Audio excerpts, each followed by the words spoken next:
நச்சுகளோட சுயரூபத்தை பற்றி நீங்கள் தெரிஞ்சுக்கிட்ட பிறகு அவங்க உங்களை எப்படியெல்லாம் முட்டாளாக்க பார்த்துருக்காங்கங்கிற உண்மைகள் புரியும் போது அவங்க மேலே அப்படி ஒரு கோபம் வரும். நல்லவங்க மாதிரி வேஷம் போட்டு அவங்க உங்களுக்கு செஞ்ச அந்த துரோகங்களுக்கு எல்லாம் அவங்க பதில் சொல்லியே ஆகணுங்கிற ஆதங்கம் உங்களுக்கு ஏற்படும்.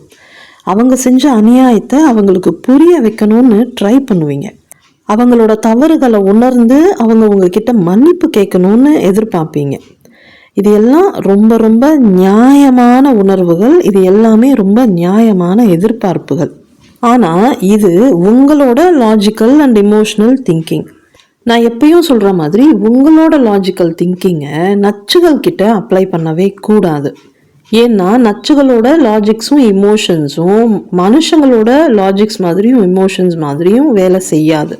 அவங்களால மற்றவங்களுக்கு ஏற்படுற கஷ்டங்களை பற்றி எந்த குற்ற உணர்வும் இல்லாமல் மனசறிஞ்சு தப்பு பண்ணுறவங்க கிட்டேயே போயிட்டு நியாயம் கேட்டு போராடுறது, மறுபடியும் நீங்கள் அவங்கள பற்றி புரிஞ்சுக்காம தொடர்ந்து முட்டாள்தனமாக நடந்துக்கிற மாதிரி தான் இருக்கும். ஸோ நச்சுகள் செஞ்ச தவிர அவங்களுக்கு உணர்த்தி மன்னிப்பு கேட்க வைக்கணும்னு முயற்சி பண்ணுறது அட்டர் வேஸ்ட்.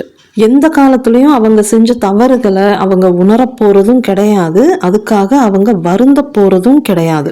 இந்த உண்மையை புரிஞ்சுக்காம நீங்க அவங்க கிட்ட மல்லு கட்டுறதால நீங்க எதிர்பார்க்கிற தீர்வு உங்களுக்கு கிடைக்க போறதும் கிடையாது.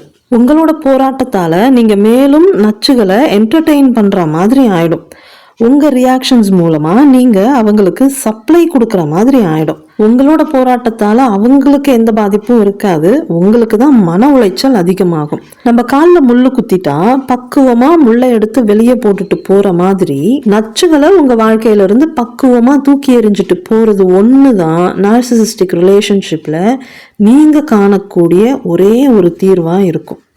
அதை விட்டுட்டு அவங்க கிட்ட நியாயத்தை எதிர்பார்க்கறதுங்கிறது காலில் குத்தின முள்ள இன்னும் உள்ள தள்ளி விட்ட மாதிரி ஆயிடும். உண்மையிலேயே அவங்க செஞ்ச தவறுகளுக்கான சிறந்த தண்டனை நீங்க அவங்க கிட்ட இருந்து விலகி போறது.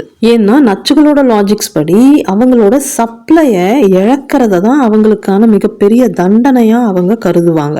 ஸோ உங்களோட காலத்தையும் சக்தியையும் அவங்க கிட்ட வேஸ்ட் பண்ணாதீங்க. இந்த நச்சுகளை எதுவுமே பண்ணாம அவங்கள அப்படியே சும்மா விட்டாலே போதும். அவங்கள அவங்களே தண்டிச்சுப்பாங்க.